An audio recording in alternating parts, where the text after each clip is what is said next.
In this video, you're going to learn how to think about JavaScript's this keyword in a powerful way that always works. Afterwards, you'll be able to handle every possible situation, from normal function calls all the way down to how this interacts with the super keyword.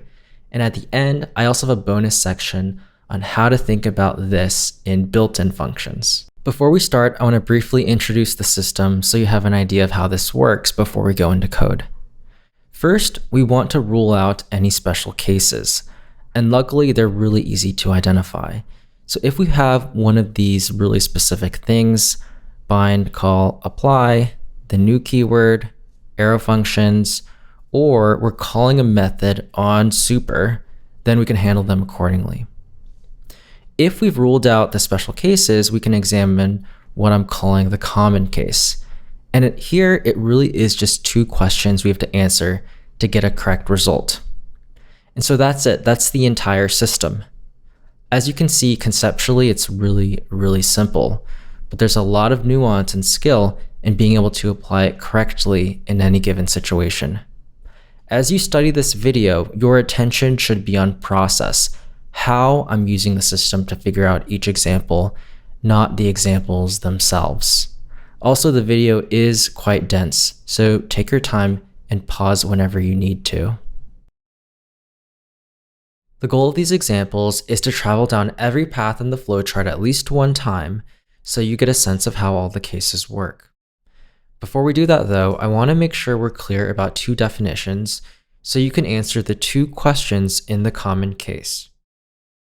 So first, what does it mean to be in a function? I have the structure of a function here on the right, and by inside, I mean you must be in the function's body. So only the highlighted area, not here, not here, not here, only here. So if we're in the body, yes, we're in a function. Second, what does it mean to be invoked as a method? This is invoked as a method. This is not. The distinction is that the one invoked as a method has a dot directly to the left of the invocation. This one doesn't. So that's what it means to be invoked as a method. Of course, there is alternative syntax you can use to invoke a function as a method, and I'll paste it here. But I'm just going to stick with dot notation to keep things simple. And then last note before we begin, we're not going to run our examples in strict mode because web browsers don't use strict mode by default either, and I want to keep the setup as simple as possible. Either way, it doesn't matter because if you understand the concepts in this video, you'll be able to easily adapt the system to work with strict mode, and it'll be quite obvious how to do so.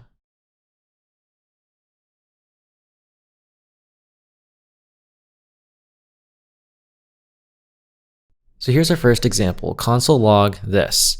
So first we need to take a look at the special cases, and it doesn't look like we fall into any of them. We don't have any of these things, so we've ruled that out. We're in the common case. So we have a question, are we in a function? We know what that means. We're not in a function, so that means this will be equal to window. That's our prediction, and we have pretty high confidence, and we can verify that by hitting enter. Next example, what is this going to be at the line right here? Well, it depends on how we call the function. So we're calling it down here. All right, so do we have a special case? No, we don't. So we go to the common case. Are we in a function? Yes, we're in the body of a function. Are we invoking that function as a method? So we're invoking it down here, and no, this is not being invoked as a method. So we're going to go to the right side right here, and it's going to be window, undefined if the function was created on a class. This is definitely not on a class, and so it should be window, and we can verify that.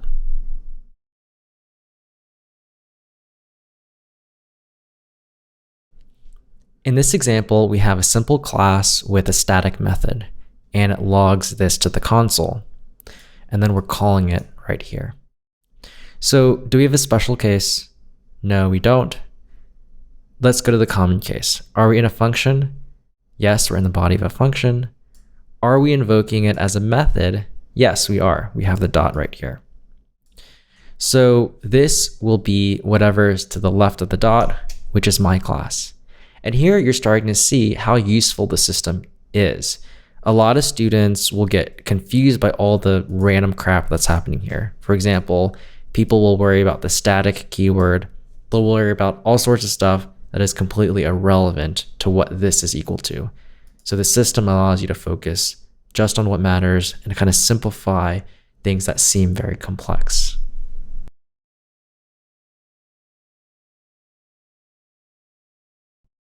Here we have the exact same class, but we're calling the method a little differently. So we're pulling the method out into a variable called test, and then we're invoking test. So let's just go through the chart and see what we can do. So do we have a special case? No. So we're in the common case. Are we in a function? Yes, we are invoking this function, and we're in that body. Are we invoking it as a method? So we're invoking it here. There's no dot, so we're not invoking it as a method. So we'll be down here on the right side. So it's window or undefined if the function was created on a class. So here we're in a case where this function actually originally was created on a class. And so this inside of it will be undefined. And we can verify that right here. Undefined.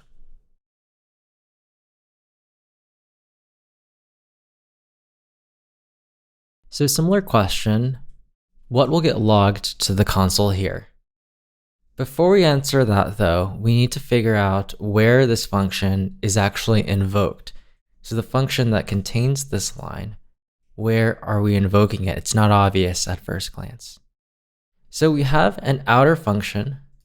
It takes some input and then invokes it. And that's just the definition. We're invoking that outer function here. We're passing in myObject.method as input. Note that we're not calling this, we're just passing it in as an argument here. So if we were to run this function, we'd have to go into the body of outer and actually go run this.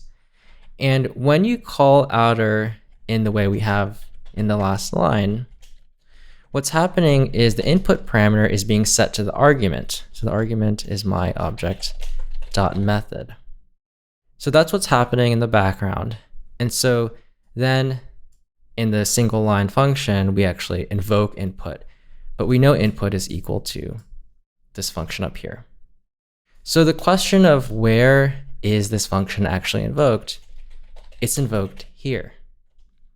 Now we have everything we need to know to start looking at what this is equal to. Notice that everything we've done so far in this example has absolutely nothing to do with this. We've only analyzed basic mechanics, variables, objects, and functions. So a crisp and clear fluency with the basic mechanics is an absolute prerequisite to figuring out this and really anything else in programming.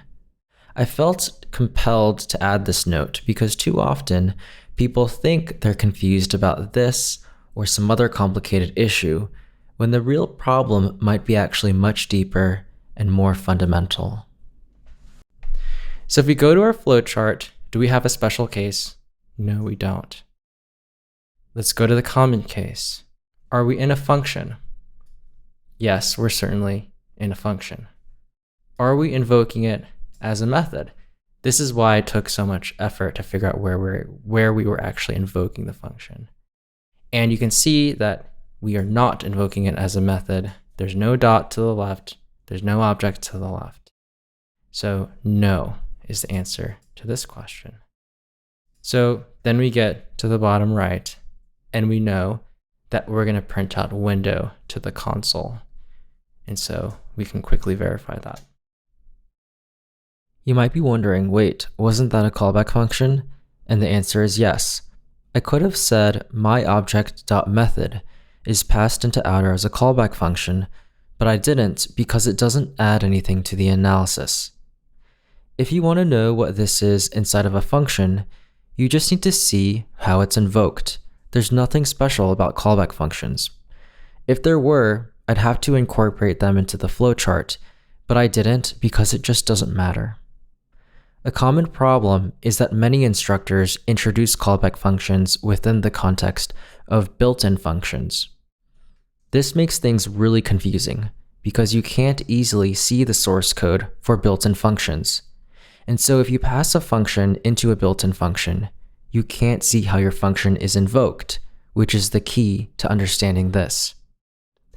Basically, built-in functions force you to reason about what's happening with incomplete information. It doesn't make sense to rush into this until you can confidently handle situations where you do have the full picture. That's why I put the bonus section about built-in functions at the very end of the video. In that section, I'll also talk about a really common misconception held by many experienced programmers when it comes to built-in functions.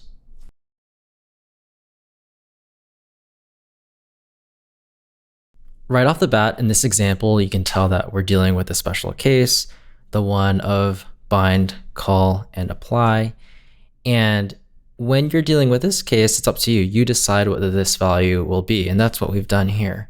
We have a Gordon object, and we want that Gordon object to be the this value each time we call the function. And we're calling it 3 times, so we should get Gordon logged to the console 3 times.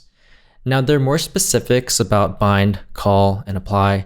They're slightly different based on how you want to call a function. And I'll leave it up to you to read about those differences.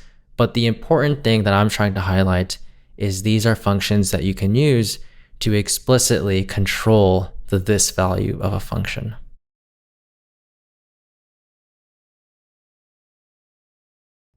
What's this in the person function?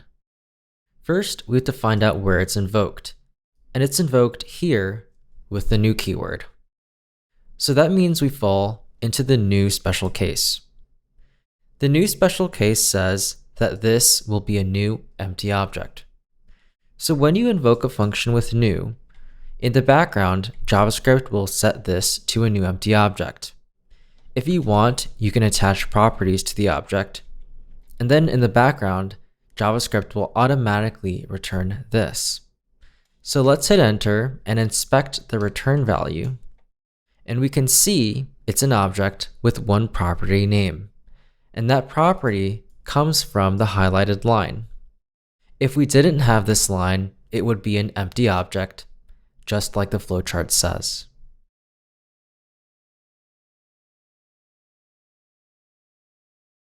What is this going to be equal to at the highlighted line? First, we have to think about how this line is going to get invoked. So it's invoked here. We're calling a function person that happens to be a class, and we're calling it with the new keyword. So right away, we know that we're going to be in a special case. So this works very similar to the way calling a normal function with new works. This value is going to be equal to a new empty object. And we see that in the constructor here. In the background, this is happening automatically. JavaScript's going to create a this value and set it equal to an empty object. If we want, we can attach stuff to that object. And then it will silently return this at the end for us. And we can see that if we inspect P, you can see we have the object here with the name property, and otherwise it's blank, like the flowchart says. So what we're seeing here is when you call a class with new inside of the constructor, this will be equal to a new empty object.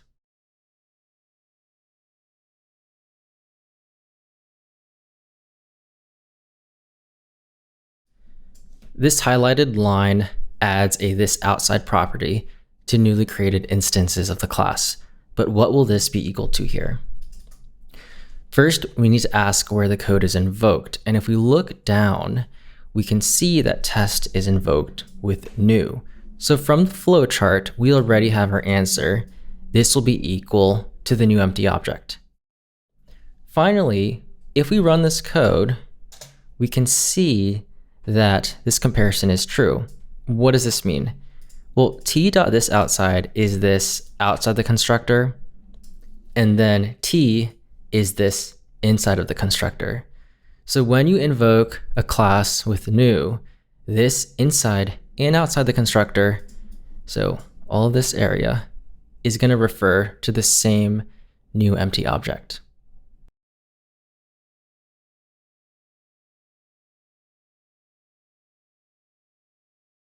When you invoke a class with the new, both inside and outside the constructor, so all of these inside and outside points, this will be equal to the same new empty object that's being created.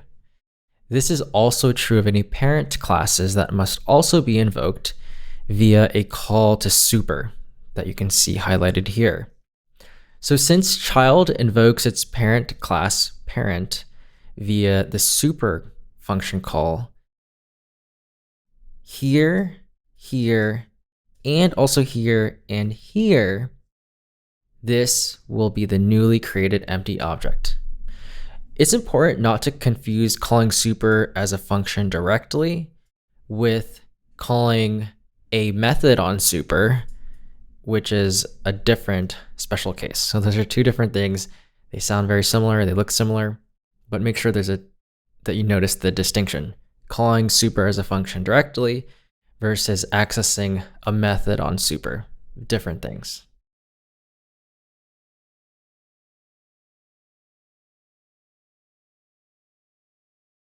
What will get logged to the console here? Now, if we had a normal function, which we don't, we would be in the common case invoked as a method, and left of the dot would give us the object O. But we have a special case. We have the syntax for an arrow function, so we may get something different. The flowchart says this inside of the arrow function will be outside this when function is created. The function is created here as part of setting up the object. So outside of the function would put us right here, and I'll use an ampersand to mark the spot. So what is the this value at the ampersand? That will be the this value inside of the arrow function. So if we look at the ampersand, do we have a special case? No, so let's move on to the common case. Are we in a function? No, we're not. So that would put us here. So at the ampersand, this will be window, and that's our answer. Outside this, when the arrow function is created, is window.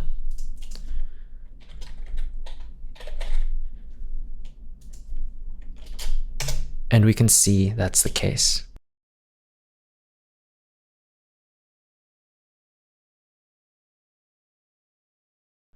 What's going to get logged to the console here in parent method? First, we have to find out where it's invoked, and it's invoked down here. And the way it's invoked falls into the last special case where we're calling some method on super. The flowchart says that this inside of parent method will be outside this when function is invoked. So we need to figure out what this is here, and then we'll get our answer. Since this line is in child's method, we need to see how child's method is invoked, and we can see that it's invoked here as a method in the common case. We can tell because there's a dot. The left of the dot is child, so this inside of child method will be the child class itself. So that means also that this inside of parent method will also be child.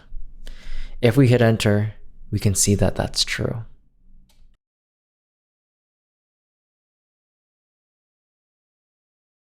What's going to get logged here? The two classes are exactly the same as in the previous example, only the last two lines are different. This example I think would be a tricky twist for most people, but I think it should be manageable for you if you follow the flowchart. So hit pause and see if you can get the answer on your own.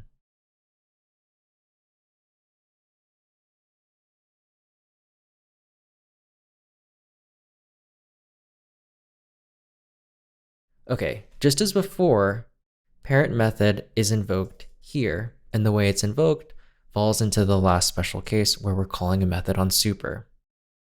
The flowchart says that this inside of parent method will be outside this when function is invoked. So like before, we need to figure out what this is here. and then we'll get our answer. Since this line is in child's method, we need to see how child's method is invoked. And at the bottom, we can see that we've extracted it into a variable test, and we're invoking test. When test is invoked, there are no special cases, and so we go to the common case. There's no dot, so it's not invoked as a method, so we'll be down in the bottom right. The only gotcha is that child's method was created on a class, so instead of window, it will be undefined here. So that means that this inside of parent method will also be undefined. And if we hit enter, we can see that's the case. One important caveat about the last two special cases, arrow function and super method call. So they look very similar outside this when the function is created, outside this when the function is invoked. So the implication of the arrow function is at creation, this is set once, and then it never changes, it's permanent. As long as you call that same arrow function, this will always be the same. But if you call a method on super, this inside of that method can change depending on when you run that function. That's why when we called parent method, at one time it was undefined, and then the time before that, it was the child class. It depends on what's going on when you run the function, and it's not going to be permanent.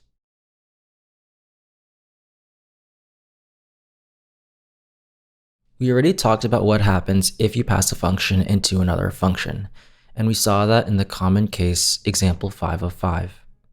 When you can inspect all the code, like we could there, you can figure out what will happen by looking for where the function is ultimately invoked. And then from there, you just follow the steps in our system. But when you pass a function into a built-in function, like addEventListener or forEach, you can't practically inspect the built-in function source code. And that means you can't see how your function is ultimately invoked. So with this limitation, what can you do? My favorite approach is to run experiments. So that means develop a hypothesis about what might be happening, and then design experiments to test that hypothesis. I like this approach because you can generate extremely specific answers that can be hard to figure out in any other way. The second and most popular option is reading documentation. I generally don't like reading documentation because I find it very frustrating. It's often poorly written, sometimes wrong, often incomplete, and almost always overcomplicated. In the case that I have to, though, I also run experiments simultaneously to probe my understanding and make it a more active process. The last resort is to read the underlying source code. So in those rare situations where you must know precisely what's happening, you do have this as an option. One last technical side note before we look at examples. The built-in functions are sometimes implemented in JavaScript, but they can be implemented in any language. So commonly, some of them are implemented in C++.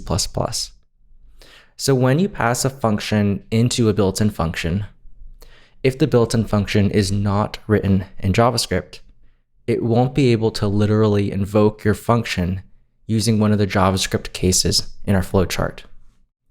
But it will invoke your function in a way that's functionally equivalent to one of the flowchart cases. That means you can safely operate as if all the built-in functions are written in 100% JavaScript. So basically, you can think of built-in functions as just normal JavaScript functions whose only shortcoming is that you can't easily see what's going on inside of them.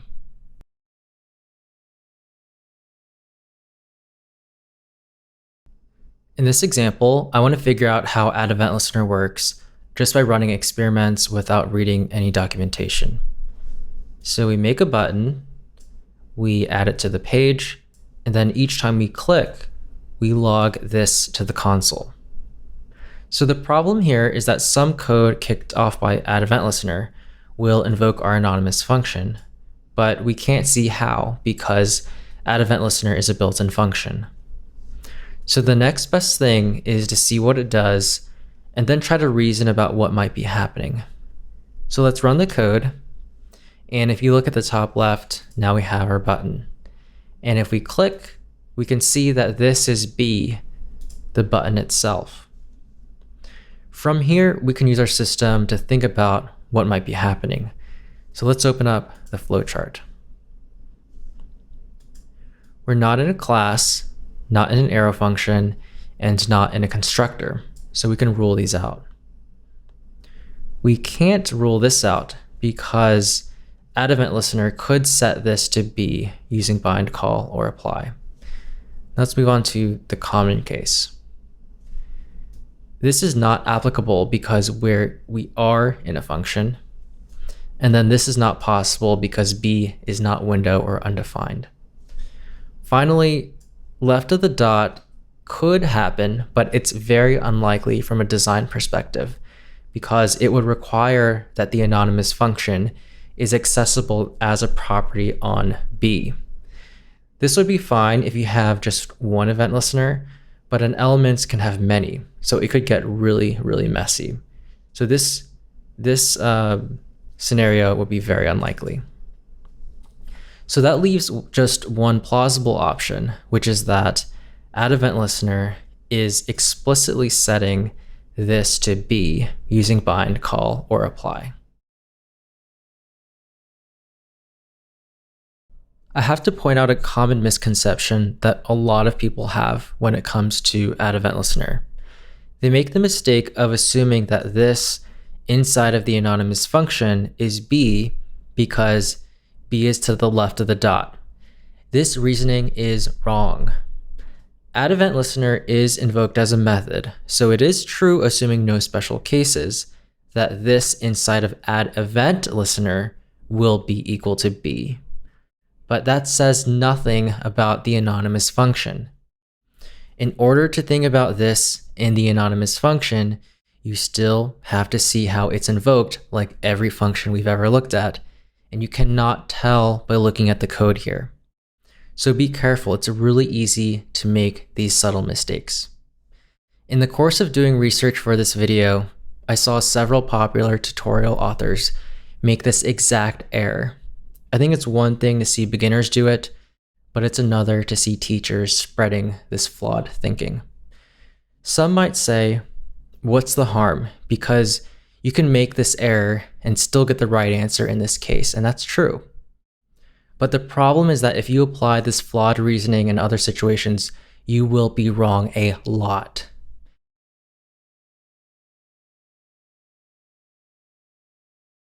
In this example, I want to figure out how forEach works just by running experiments without reading any documentation. So forEach will run our anonymous function, but we can't see how because forEach is a built-in function. So let's run the code and then try to figure out what it's doing. So this is window. So from here, let's use the flowchart to think about what might be happening. We're not in a class, not in an arrow function, and not in a constructor, so we can rule out these three cases. We can't rule out this case because forEach could be explicitly setting this to window. To keep track of things, I will write them down on the right side. So explicitly set to window. Okay, onto the common cases. This is not applicable because we are in a function. This is possible because this is window, so let me write that down. So this would be common case not invoked as a method. And then finally, left of the dot is possible but unlikely because to invoke the anonymous function as a method on window, it would have to be saved on window. So though possible, it would be unusual because JavaScript would have to clutter window with all sorts of random functions. It is possible though, so we'll write that down. So this would be common case invoked as method on window. Okay. So we have three possibilities and we don't know which one it is. So we need a way to narrow it down. So I've designed an experiment using some simple code from a previous example, my class with just a static method on it. And the thinking goes like this. What if we passed myClass.method into forEach instead of the anonymous function? So instead of this, we would have this. So myClass.method. And then from here, we can just think about what would happen in each of these cases. So if forEach is doing this to myClass.method, what would happen? If it's doing this to myClass.method, what would happen, and so on. So let's just think this through. So if forEach is explicitly setting this to window using bind, call, or apply, then it would be pretty obvious. We'll see window logged to the console. So the result here would be window. If forEach is invoking the function in the comment case not as a method, then we would be in the bottom right here. And because the function was created on a class initially, instead of window, we would get undefined. So that would be the result here. And then finally, if forEach is invoking the function in the comment case as a method on window, we'll see window because left of the dot. So that would be window. So that's the design of our experiment. If we get window logged to the console, it could mean that we either have the first option or the third option, and we'll have to do more work to narrow it down. However, if we're lucky and we get undefined, then we know it must be this. It must be that forEach is invoking our function in the comment case not as a method. So let's see what happens. So we see undefined, and so that means we know with certainty that forEach is doing the second thing. It's invoking our function in the comment case not as a method. So with just the flowchart and some logical reasoning, you can answer really specific questions that are hard to figure out from just reading documentation.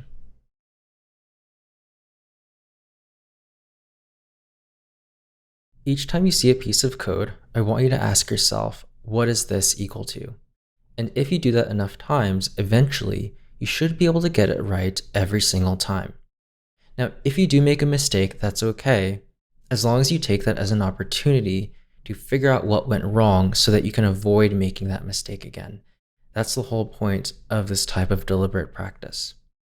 My main hope from this video has nothing to do with this keyword. I really couldn't care less. This kind of language-specific thing, to me at least, is the least interesting, least important, most boring part of programming. My real hope is that you got a sense of how powerful it can be to approach problems in a more structured, more systematic way. All of my teaching is built on the similar idea that how you think is more important than what you know. Anyone can memorize and regurgitate information, and computers are better than us at doing that anyway. Instead, I want you to get better at knowing what to do when you don't know the answer. Thank you for watching, and if you're interested in learning more about my teaching work, visit watchandcode.com.